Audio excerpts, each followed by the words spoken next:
ADR. Promoting dialogue. It's May Day in Dakar, 1 p.m. in Lagos. Good afternoon and many thanks for staying tuned to West Africa Democracy Radio, broadcasting on 94.9 FM and around the world on wadr.org. Welcome to Newslink. Here are the top stories. Political campaign ends Friday night ahead of Senegal's parliamentary election as candidates plead for mass voter turnout. We require a majority in order to enable the President of the Republic through the 2050 vision and to make the vision a reality. They want to make us believe that if they don't have the majority, they cannot govern, which is not true. Nigerian Ivorian journalist accused of participating in an attempted coup d'etat faces charges after 2 months of detention. In Liberia, 19 out of 22 Mpox cases recover with no death report. Upcoming scientists that we are training here took on the task of sequencing those new cases that we had, and we now detected 2B. So now we have 2 cases circulating in Liberia.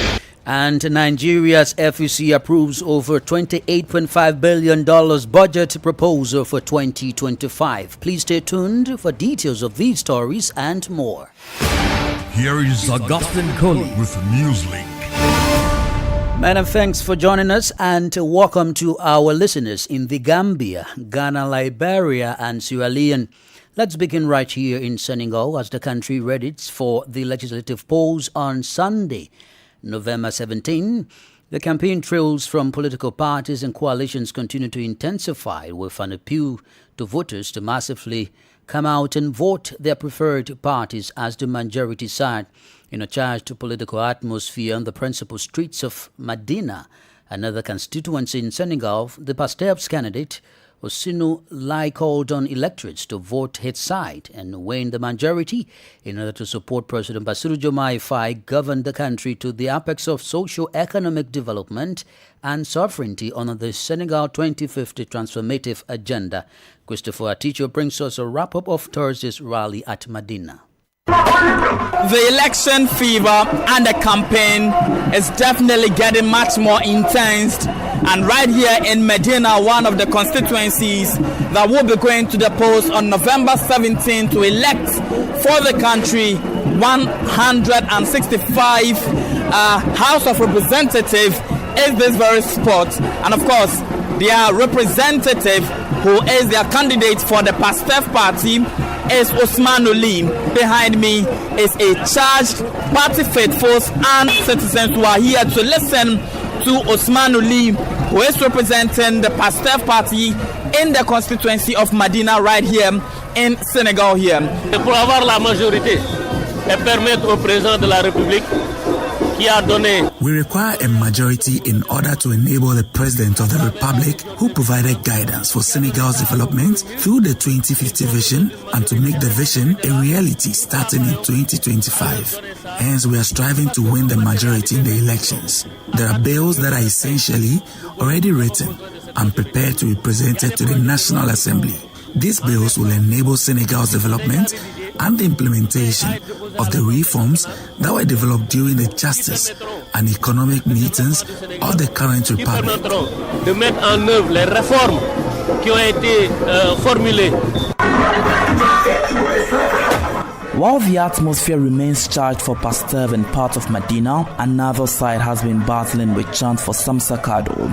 Communication leader of Samsa Kado, Mam Fatou Chialo, urged voters to vote the opposition as majority in order to ensure effective checks and accountable governance. They want to make us believe that if they don't have the majority, they cannot govern, which is not true. So I think they want to control. I think they need the power to make sure they have more control on the economy, on the governments, and on the people. And we in Senegal, we will not accept that. Christopher Aticho fight that report. Also in Senegal, the electoral campaign comes to an end Friday night with the early legislative election scheduled for this Sunday. Coalitions and political parties have only a few hours left to convince the voters. Expectations are also high as the country prepares to elect its future parliamentarians. Reporters Without Borders, RSF, the press freedom advocacy organization, has already made its plea, calling on future parliamentarians to abolish laws that restrict journalists' freedoms in cases of press offences. Imo Edit completes the story. Reporters Without Borders urges future MPs to grant greater freedom to the press. RSF also calls for the adoption of 4 reforms to protect journalists and promote the right to information. Firstly, it asks MPs to abolish prison sentences for press offences, saying that the press code was passed in 2017 and imposes severe penalties. It also wants to criminalize cyber harassment targeting journalists, promote access to information of public interest, with RSF calling for the enactment of a law on access to public interest information, enabling journalists to fulfill their essential role under satisfactory conditions.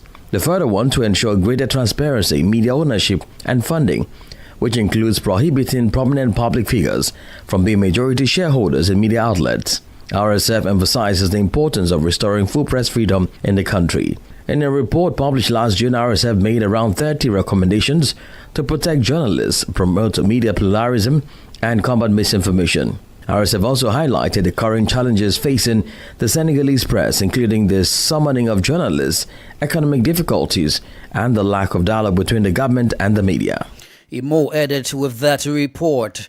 From Senegal, we cross over to the Gambia, where the European Union elections follow-up mission has said, although the Gambia is yet to implement recommendations it made after the 2021 presidential elections, it acknowledges the strides the country made in its legislative agenda. It, however, calls for more election reforms, including campaign financing. It further described the system of voting as credible. Sankule Janko has more in this report.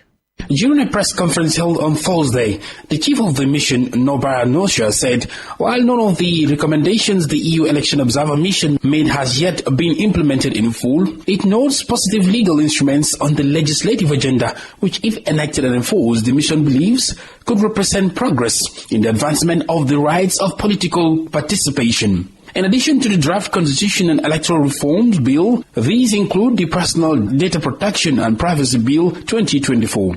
EU electoral expert Anne Marlborough said as part of their recommendations include legislation on campaign financing and more details on the results after voting. Yes, the results sheets are pasted on the wall at each polling station, but we believe that for it to be really accessible information, it ought to be on the website of the IEC so that people can have access to this information. There's a big gap in the law here around campaign finance regulation, and in order to have transparency, well, there must be disclosure of sources of funding. Commenting on the Gambia's marble voting system and the 2021 elections, the electoral expert described it as credible. So for us in our election observations, both in 2017 and 2021, we found that the elections were credible. We evaluated them in the positive.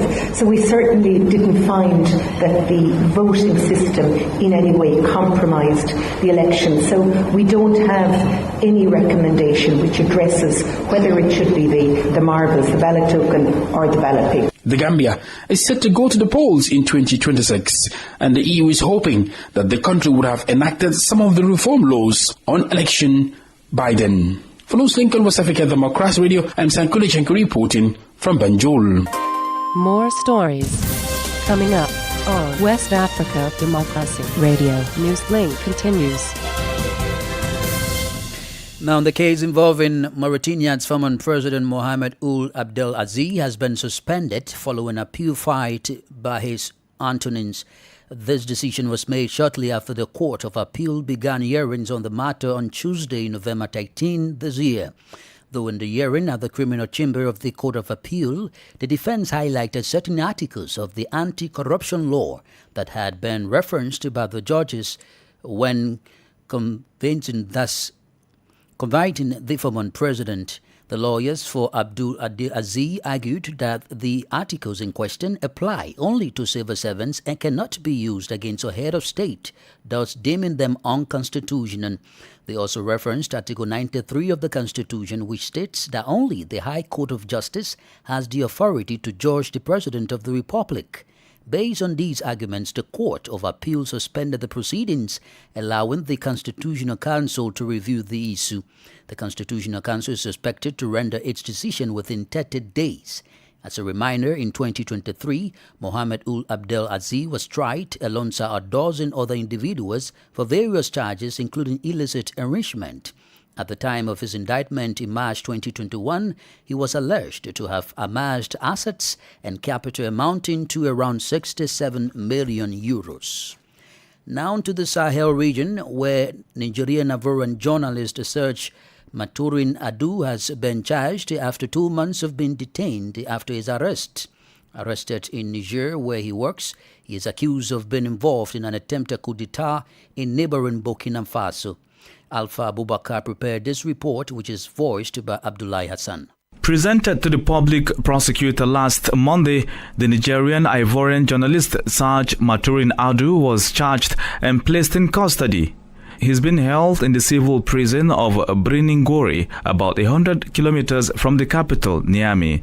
The journalist is being prosecuted for his alleged involvement in the case of attacks on state security in neighboring Burkina Faso and an attempt at destabilization, according to the Burkinabe authorities. Within the Nigerian press, the affair is surprising, but above all, embarrassing. Here is Modi Musa, Secretary General of the Information and Communication Agents Union. Surprised, astonished, and at the same time shocked to have learned of the alleged involvement of our colleague. But we believe that we must continue the investigations so that all the light is shed around this affair, which for the moment, in any case, is bordering the corporation here, an injustice. We have confidence. We know that if our colleague is innocent, nothing can ensure that he ends up behind bars for so long.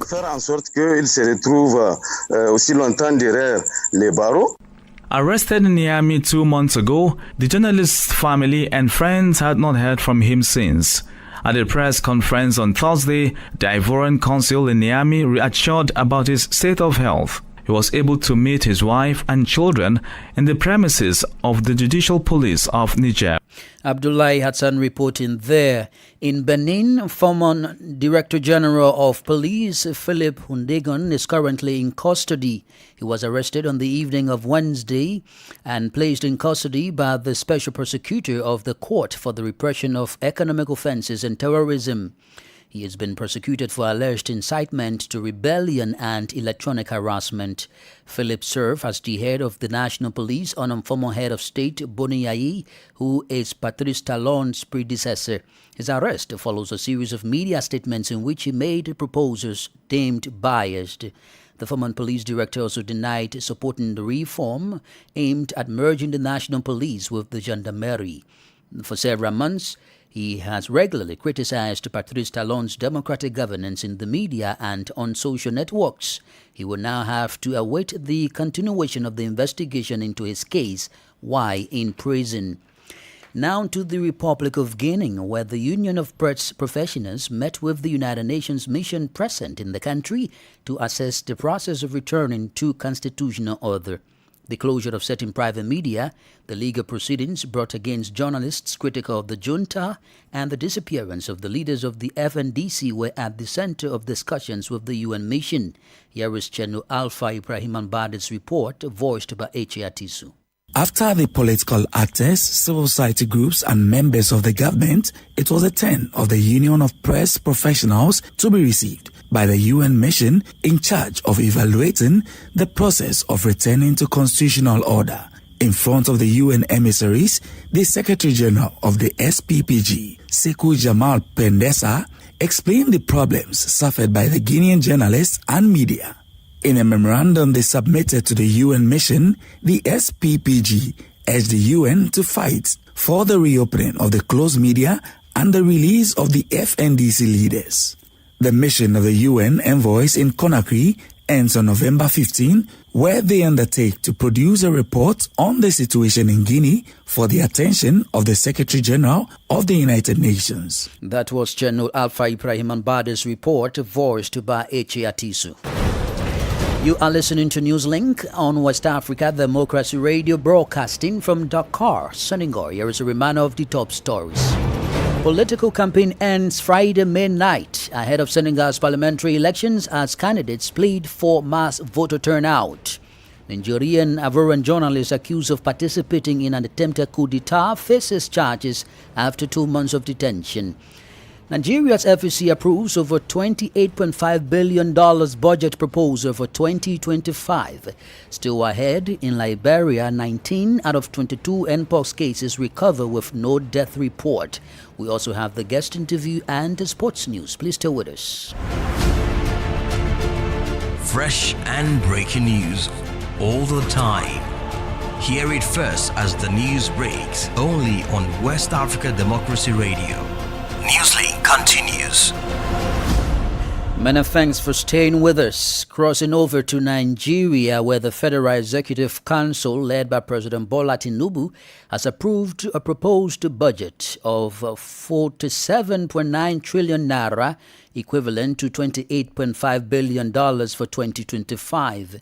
The announcement was made by the Minister of Budget and Economic Planning, Atiku Bagudu, following a council meeting at the presidential villa in Abuja. Usma Umram reports. The budget is part of the 2025 to 2027 Medium-Term Expenditure Framework (MTEF) and aligns with the Federal Responsibility Act of 2007. According to Bagudu, key economic assumptions for the budget include a crude oil benchmark price of $75 per barrel, an exchange rate of 1,400 naira to the US dollars, and a daily oil production target of 2.06 million barrels. The fiscal objectives were conservative because we want to ensure that we steady the course much as we believe the projections will be exceeded. With Nigeria's economic growth rate reaching 3.19% in the second quarter of 2024, Bagudu stated that the government aims to curb inflation, reinforce economic resilience, and provide additional support for the economy. He noted that the 2025 budget estimate includes projected borrowing of 13.8 trillion naira, representing 3.87% of the expected revenue alongside other fiscal projections. The minister highlighted that the council reviewed the 2024 budget's implementation, reporting promising progress in revenue collection and expenditure management. Although some targets lagged, Bagudu emphasized that efforts in non-oil revenue streams have been performing better than anticipated, showing a positive trajectory. Federal Executive Council approved the medium-term expenditure framework and the fiscal strategy paper, and it will be submitted to the National Assembly. This in addition to bills that are already at the National Assembly, the economic stabilization bills and tax reform bills, which we believe we will have a very, very strong growth in 2025. Bagudu noted that Nigeria's economy is stabilizing with steady growth in key indicators and underscored the federal government's commitment to maintaining a January to December budget cycle. For Newslink on West Africa Democracy Radio, Usman Omar reporting from Abuja. In health-related development, health authorities in Liberia have announced that out of 22 recorded cases of the Mpox virus, 19 have recovered with no death reported. All cases were tested, confirmed positive and isolated, with some patients receiving care at home. Since January 2024, Liberia has recorded a total of 41 cumulative cases. This latest announcement highlights the positive efforts of Liberian health professionals in working towards eradicating the harmful disease. This latest disclosure was made by Dr. Dogba Christian, Director General of the National Public Health Institute of Liberia, during a press conference held on Thursday, November 14, 2024 in Monrovia. Dr. Yan stated that 6 cases of monkeypox were recorded before the virus were officially announced in the country, with additional cases identified afterward. He emphasized that there has been a total of 19 recoveries and 0 deaths related to monkeypox. According to him, updates on the virus are regularly shared with the World Health Organizations, the African Center for Disease Control and Prevention, and regional partners to strengthen Liberia's response to the outbreak. NFU recently sent samples to Nigeria and the United States for sequencing to determine the strain of the monkeypox virus present in the country. The test revealed the presence of the clade 2A in Liberia, while Liberian scientists also detected clade 2B locally. So now we can proudly announce to you that Liberia now has an in-country sequencing capability. Now, when we acquired that in-country sequencing capability, we tested ourselves. Can we really do it if these people leave? And so the new positive cases that we had, our own scientists, young upcoming scientists that we are training here with our lead, took on the task of sequencing those new cases that we had. And we now detected clade 2B. So now we have 2 clades circulating in Liberia. As of this update, Liberia has 2 circulating clade 2A and clade 2B. Additionally, Dr. Yan highlighted serious challenges that hinder in-field operations. He pointed out delayed by the Ministry of Finance and Development Planning in dispersing funds from the national budget, as well as lack of adequate diagnosis equipment. The in-field Director General called for increased support to enhance the Institute response capability and to compensate volunteer staff who has been integral to in-field efforts. Dr. Yan concluded by stressing that monkeypox remains a concern at the continental, international, and national level. He believes that with sufficient support, Liberia can further strengthen its response and preparedness effort. For West Africa Democracy Radio, I'm Grace Joshua in Monrovia. Politics, analysis on major news, social matters, and all. This is A Guest. This segment of Newslink is about Senegal as official political campaign comes to an end at midnight, leading to the country's legislative polls on Sunday, November 17. With campaign trails from political parties and coalitions continue to intensify, candidates are increasing their appeal for voters to massively count out and vote their preferred parties. There is a charged political atmosphere on the principal streets of Dakar, Medina, and across the entire 14 regions of Senegal. However, there have been reports of political violence and vandalism of parties and coalitions' headquarters during these campaign activities. Our guest is Dr. Ibrahima Khan, a politician and governance expert who weighs in on the clamors of the campaign and the expected outcome of the new National Assembly. The process was very violent, very, very violent. I think in the Senegalese history is one of the most violent political campaign, the legislative. And it was just a parading and also telling people that I will do this, I will do that. And for some of the candidates, you even think that they made a mistake by thinking that this is a presidential election, because the kind of issue that they were promising, it's not the issue that a member of the parliament will promise. It's just that they didn't understand what kind of political campaign it was. Would this campaign have any impact on the voter turnout compared to 2022 parliamentary election? Yes, I think because for the first time, PASTEF will be fully participating in the election, and the popularity of Sonko may really end up with a good participation of his followers. And also the fact that you have polarization between the 3 main groups, that will also force other voters to really come and participate in the election. I think this election turnout may be really good, despite the violence that we observed during the campaign.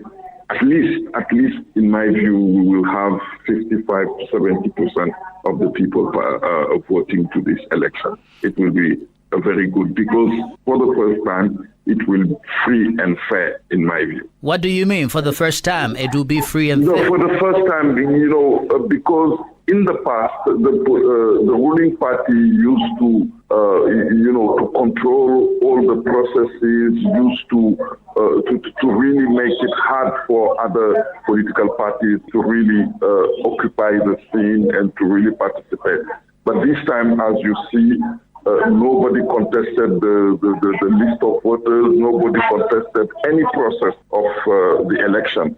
So it means that they are all happy with the way that the administration is conducting this election. And I think for that reason, we can say it's free and fair for everybody. My next question is, what will be the configuration of the next legislature?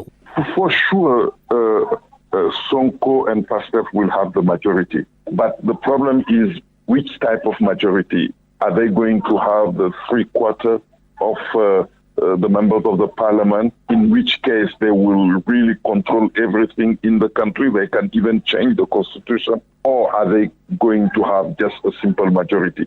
For me, this is the big question for Sunday. Will PASTEF be able to have a majority that will allow it to control everything in the country? Or is the Senegalese population going to give them only a small majority so that they can continue to control them? Yeah, but from your own observation, following the... My own observation, everything is possible, because I think the violence, Senegalese usually don't like violence. And during the campaign, many political leaders had, used this campaign to be more and more violent, particularly PASTEF. And I think that one, people may end up saying, if we give this person the majority, it will be a disaster for us. Dr. Ibrahima Khan is a politician and governance expert.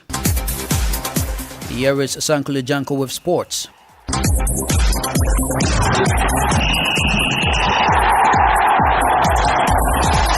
Hello there, warm welcome and thank you for joining us. Nigeria's 1-1 draw against Benin and Senegal's narrow 1-0 win over Burkina Faso marked a significant day in the CAF Africa Cup of Nations qualifiers on Thursday. With the results, Nigeria have officially qualified for the CAF AFCON, securing a top 2 finish in Group D, while Senegal took the lead in Group L, maintaining their unbeaten run as they contest Burkina Faso for the group's top position. Nigeria battled a 1-1 draw with Benin at the Felix Houphouët-Boigny Stadium, a result that confirmed their qualification for the CAF AFCON 2025 in Morocco. Benin opened the scoring in the 16th minute when Mohamed Tijani capitalized on a corner delivery from Junior Orlando, heading the ball into the center of the net. The Super Eagles found themselves trailing despite creating opportunities with Victor Osimhen and Moses Simon both testing Benin's defense. In the second half, Nigeria intensified their attack and were rewarded at the first minute when Osimhen met Simon's cross with a precise header to level scores.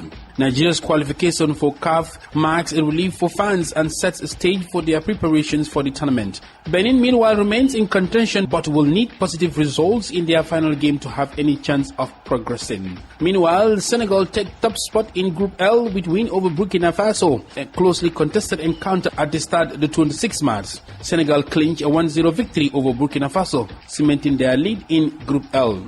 After a goalless first half filled with missed opportunities, Senegal found a breakthrough in the 83rd minute. Substitute Habib Diarra struck from outside the box, directing the ball into the bottom left corner after being set up by Pape Gueye. The win keeps Senegal at the top of Group L with a game to go, while Burkina Faso will aim to bounce back in their final match to challenge Senegal's position. And that's it for sports. It's back to you. We've come to the end of this edition of Newslink on West Africa Democracy Radio, broadcasting from Dakar, Senegal. Thank you for listening, and many thanks to Mustafa Sek and Maudo Ju for the technical support. Do interact with us via our social media platforms, X, formerly Twitter, Instagram at WADR News, and on Facebook, WADR English Service. I am Augustine Kelly. Good afternoon. And many thanks to you for listening to Newslink via Hot 104.3 FM, Newmi FM 94.0, Hilltop Radio 104.7 FM, and Veritas Radio 102.9 in Banjul, the Gambia. We also appreciate our listeners in Liberia via Alternative Youth Radio 98.9 FM, Lofa County. Radio Kagama 94.9